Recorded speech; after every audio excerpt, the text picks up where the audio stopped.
say that, darling, that's fake news. Well, why I don't go to Department war. of Defense? Listen, be quiet. Listen. You don't listen. Donald Trump declared war on an American city, and if you look at the mainstream media, it's just another day of the Trump administration. But not here on this channel. No, this is dangerous. We're going to get into it. We're going to talk about it. My name is Brittany Page. I host the Page Perspective right here on YouTube. I'm filling in for Jesse today. I'm his guest host for today because he is still sick with COVID. I know many of you are worried about him. You've been sending well wishes. He's reading all of those. Please keep them coming. He's doing okay. He's getting better, and hopefully he will be back with you very soon. Again, thank you for your well wishes. Now, before we get into Donald Trump's unhinged post declaring war again on an American city, and it could not be more clear that that's exactly what he's doing despite the many denials. His aggressive pushback against a reporter is another aspect to this. He was asked about it over the weekend, and it was extremely aggressive. We're going to talk about that too. But we need to address his move, first of all, changing the name of the Department of Defense to the Department of War. Now, let's look at this video of Secretary of Defense Pete Hegseth, where he put it on his Twitter. He put this video on his Twitter where he's already changed his name from the Secretary of Defense to @SecWar. He is so excited about this change. And then he put out this video.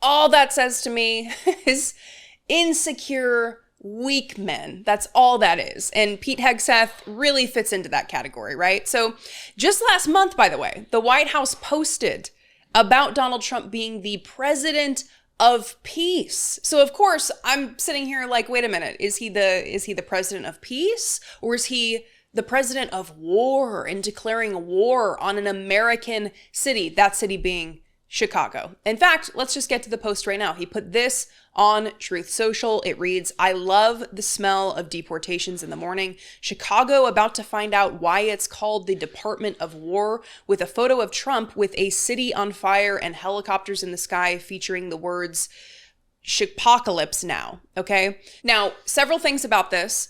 This could not be more clear. Okay. Do not let him distance himself from what he is saying here. We can all see it. We can see the imagery. We can see what he's saying. He says explicitly, they are going to find out why it's called the Department of War. This could not be more clear. And I can't help but think about, in today's media environment, Hillary Clinton calling Trump supporters baskets of deplorables stayed in the media environment longer than this post has. This post in and of itself is disqualifying. It is something that should be met with universal calls for Donald Trump to resign, to be impeached, all of the different things. But it's just allowed to be another unhinged thing that he does. Why? Why are we in this position? There's many reasons why we're in this position. We can get to that later, but you can tell he doesn't want to be asked about this post.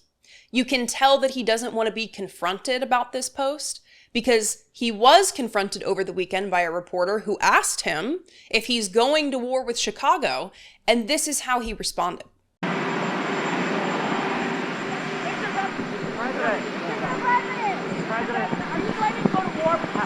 Mr. President, are you declaring war on Chicago? Mr. President, how is Are you Chicago?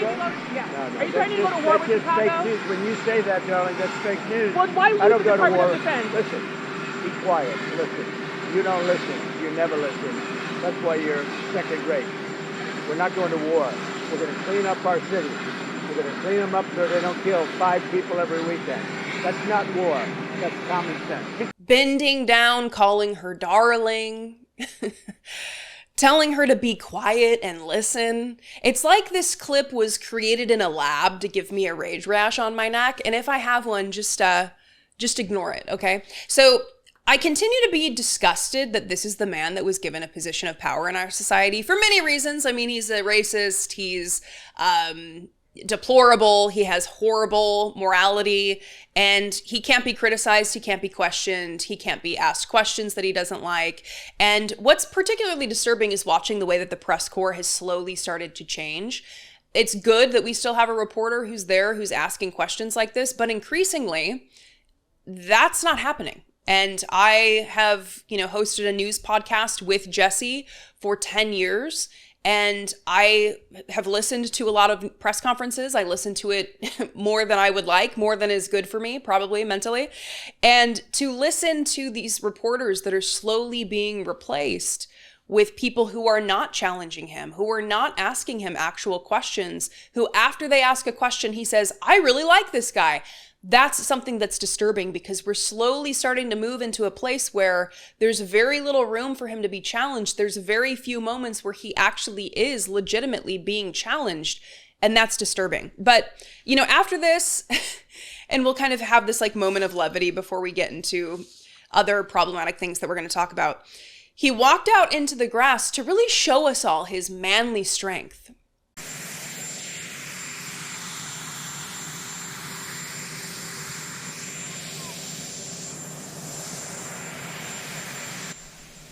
I mean, look at that walk. That is not the walk of a healthy person, a capable person, a confident person, just a constant embarrassment with this man. But, thousands marched in Chicago and in DC over the weekend to protest Donald Trump's authoritarianism. It was really inspiring to see. People who got in the streets know that they have a role to play here in protecting their community members from the harm that Donald Trump promises is to come when he threatens and declares war on an American city. Now, DC, I guess I'll speak for all of DC. We are standing in solidarity with Chicago because we have already been experiencing this. We know what's to come. And Donald Trump's border czar, Tom Homan, who never saw a human right that he didn't want to violate, was making the rounds this weekend on the Sunday shows, talking about his plans for Chicago and what's to come. Should we expect action in Chicago this week? Absolutely. You can expect action in most sanctuary cities across the country. President Trump's prioritized sanctuary cities because sanctuary cities knowingly release illegal alien public safety threats to the streets every day. That's where the problem is. We don't have that problem in Florida, where every sheriff and chief works for us, right? Or Texas. So we got to send additional resources to the problem areas, which are sanctuary cities.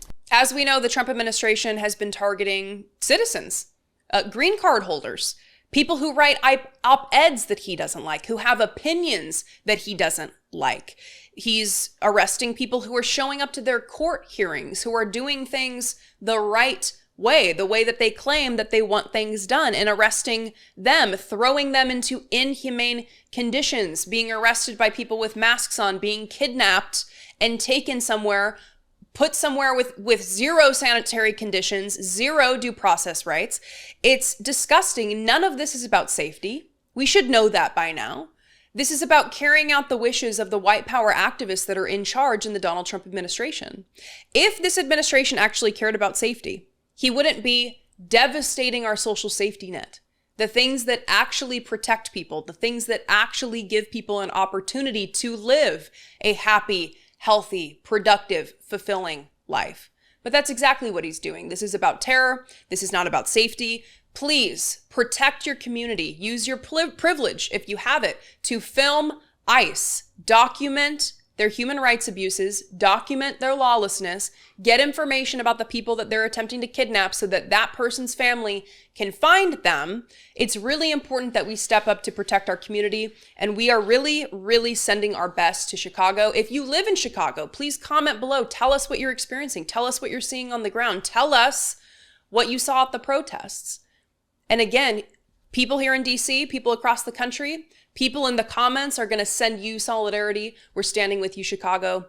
It's terrible that this is happening. Please call and leave a fewer than 3-minute voicemail to let Jesse know what you think about this story, 714-576-4054, or you can send an email to daily@dollemore.com. You can also comment below and just tell him, what a stellar job I'm doing, how good I am at this. Also, please subscribe to my channel. I host The Page Perspective right here on YouTube, and I would really love to have you join me there. You can support us on Patreon, patreon.com/idoubtitpodcast. You can become a channel member by clicking the join button below for as little as $1.99 a month. And we're going to finish it off by saying, be genuine, take care of one another.